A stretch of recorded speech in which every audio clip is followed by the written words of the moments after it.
Police station Sattenapalli sub division Palnadu జిల్లా ఈరోజు ఈ నకరికల్లు పోలీస్ స్టేషన్ పరిధిలో ఒక సెన్సేషనల్ మర్డర్ జరిగింది. దీనికి సంబంధించి అంటే డబుల్ మర్డరు.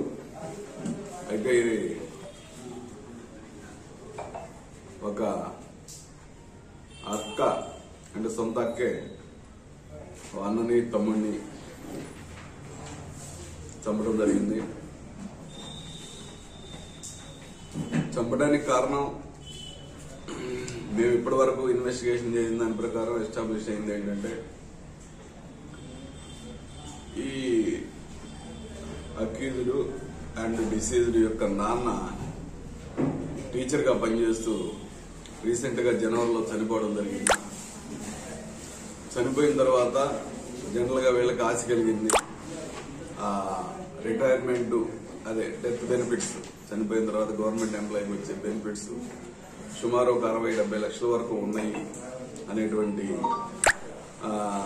ఆలోచన వాళ్ళకి వచ్చి దాని మీద ఒకరికొకరు డిస్కస్ చేసుకొని పంచుకుందాం అని అడిగే క్రమంలో ఈ అమ్మాయి నాకు కూడా ఇవ్వండి షేరు, ఈ అమ్మాయి కూడా భర్త వదిలేసి ఉంది, సో నాకు ఇవ్వమని అన్న క్రమంలో ఈ అమ్మాయికి మేము ఇవ్వము, నీకు ఇచ్చే సమస్య లేదు, నీకెందుకు ఇస్తాము, మేము ఇద్దరమే పంచుకుంటాం అన్న క్రమంలో గొడవలు స్టార్ట్ అయ్యి చివరికి వీళ్ళు ఒకరికొకరు ఈ అమ్మాయిని వాళ్ళిద్దరు కలిసి చంపడానికి ప్రయత్నాలు జరిగే క్రమంలో ఈ అమ్మాయికి ఆ విషయం మళ్ళీ వాళ్ళ తమ్ముడే నేను దుర్గా అతను అక్క నేను ఎలాగైనా వేసేస్తాము అన్న నేను కలిసి వేయాలనుకుంటున్నాను. ఒక రోజు ముందు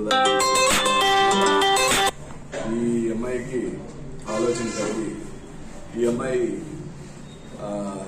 ఆల్రెడీ భర్తను వదిలేసి దాదాపు 2-3 సంవత్సరాల నుంచి వేరే ఈ ఏటు ఇతను వెనకున్నటువంటి అతను ఆ దానయ్య అతన్ని పెట్టుకోవడం జరిగింది. పెట్టుకొని ఈ కుర్రాడు సహాయం కూడా తీసుకుంది ఆ అమ్మాయి. వీళ్ళిద్దరు కూడా డిస్కషన్ జరిగితే ఈ యాక్చువల్గా ఇతను నీకు రావయ్యి ఎందుకు అంటే లేదు ఇటు బస్సులో నేను తీసుకోవాలి, వాళ్ళని చంపైనా తీసుకుంటాను, నువ్వు అడ్డం రావద్దు, నువ్వు నాకు సహాయం చేయించాలి అని చెప్పి వీళ్ళిద్దరి మధ్యలో ఒక వడంబడిక జరిగింది. దాని ప్రకారం ఈ అమ్మాయి ఎలాగో నన్ను చంపేస్తారు కదా ఇంక వీళ్ళని చంపేయాలని మనసులో పెట్టుకొని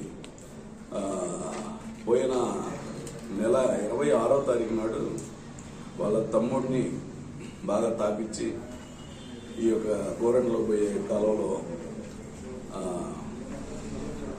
మెడకి చున్నీ వేసి లాగేసి, ఎవరితో లాగిందంటే ఈ అబ్బాయి ఇంకొక 2 మైనర్స్ ఉన్నారు పిల్లలు, ఆ పిల్లల సహాయం తీసుకొని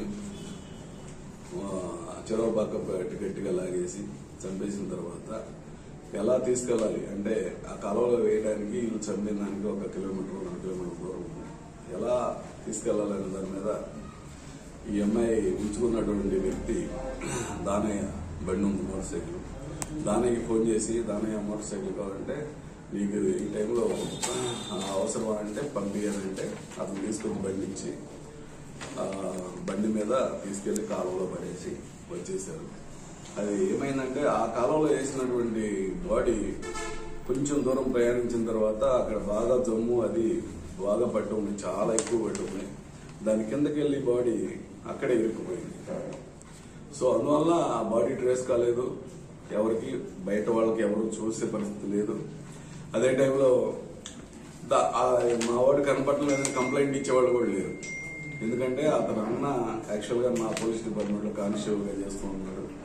అతను ప్రస్తుతం బొల్లాపల్లిలో చేస్తూ బాగా తాగుడుకు అలవాటు అయిపోయి ఈ మధ్యకాలం అంతా విడికిలీవ్లో ఉండి ఈ ఇష్యూస్ లో ఉన్నారు. సో అతను కూడా మా తమ్ముడు ఏమయ్యాడని గత 26 నుంచి నిన్న ఆ కానిస్టేబుల్ చంపేంత వరకు కూడా అతను కూడా కంప్లైంట్ చేయలేదు.